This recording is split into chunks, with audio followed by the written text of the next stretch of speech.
Hey everybody, Explodeface here. Today we're going to talk about a build that is essentially unkillable and completely automated. You can solo dungeons and world bosses without using a single attack. You can play this build any way you want. Feel free to roll up to dungeon bosses and alt tab out and watch some Netflix. Or you can stick around and flail about mashing buttons, as I tend to do.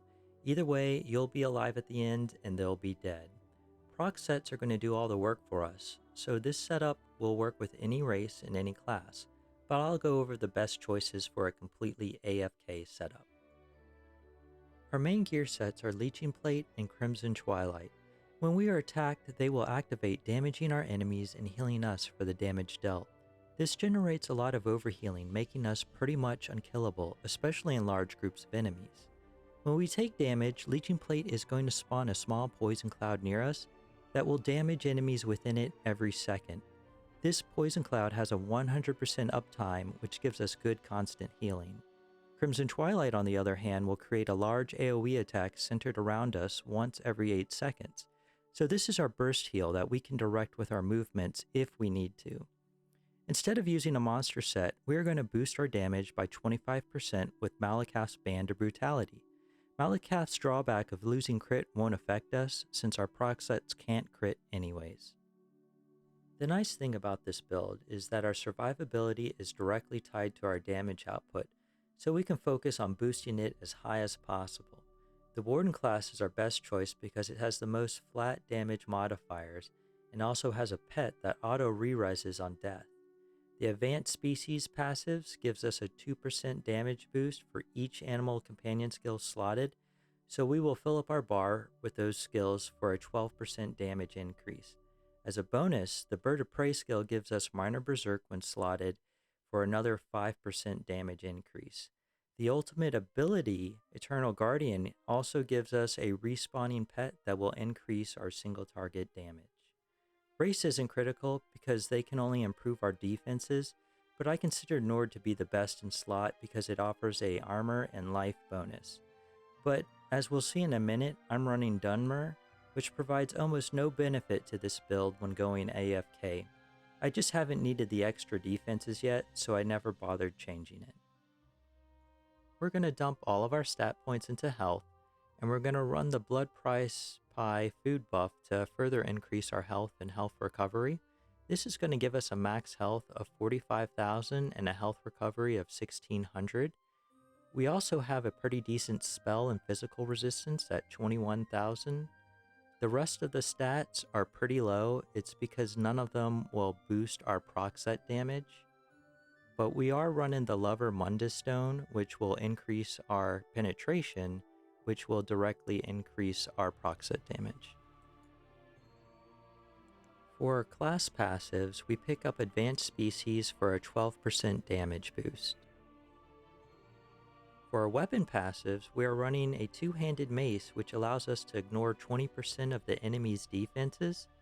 You could also run a two-handed sword for a 6% damage boost. They give you about the same damage boost in a PvE dungeon. If you run any other weapon like a staff or a bow, you won't get any benefit from their passives when going fully AFK.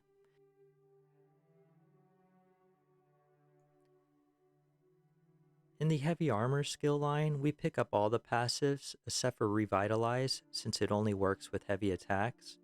This skill line gives us more armor, health regen, and healing.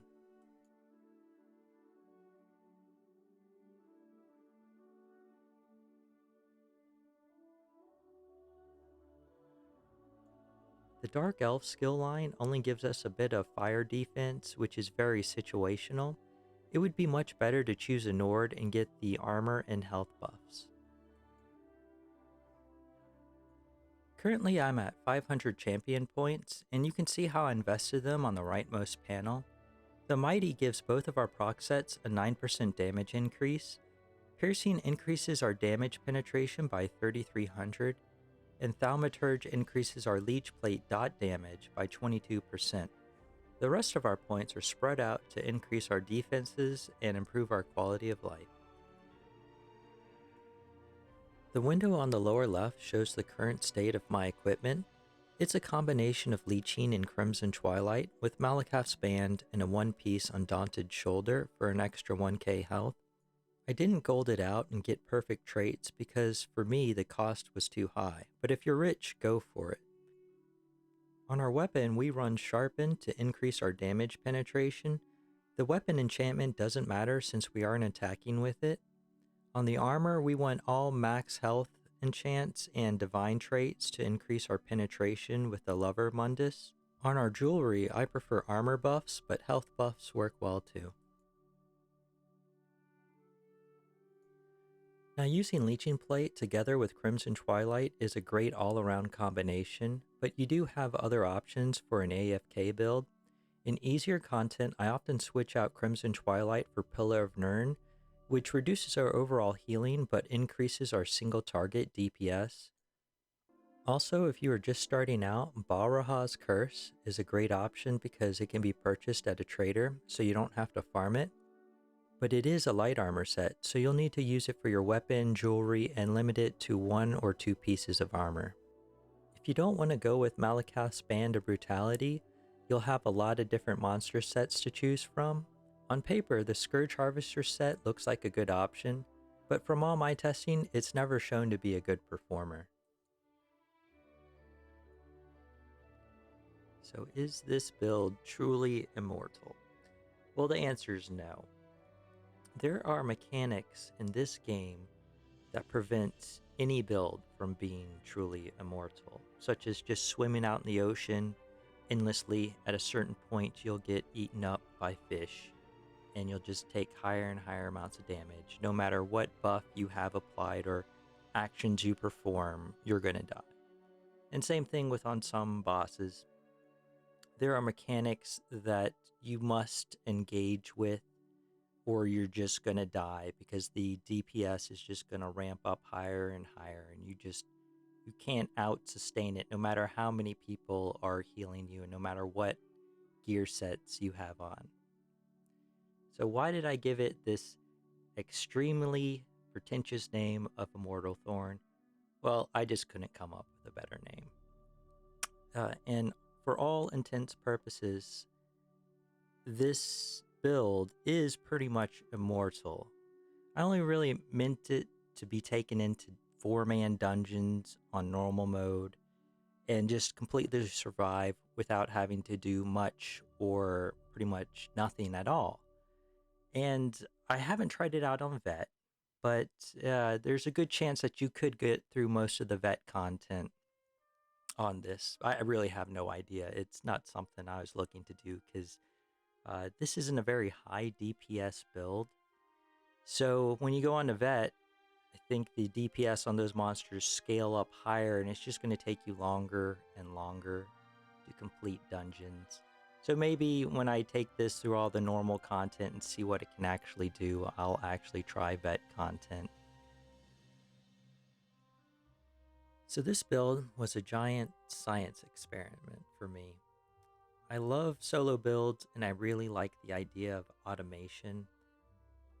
I am not one of those guys that can weave or have high actions per minute, can do a 2-bar build, and just know the timing of all my skills. I'm actually a pretty poor player. So every time I'd see a brand new solo build on YouTube that just looked amazing, I would spend all this time trying to build it up and create it. And by the time I tried it out, I come to find out that it's not the build, it was me. I can't just perform to that high of an expectation to make it work. So I wanted to create a build that was pretty much foolproof. You put it on, no matter what you do, you're gonna live. And I think that this AFK build satisfies that requirement. And I hope that if you do try it, that you at least find the same level of success that I found. See you later.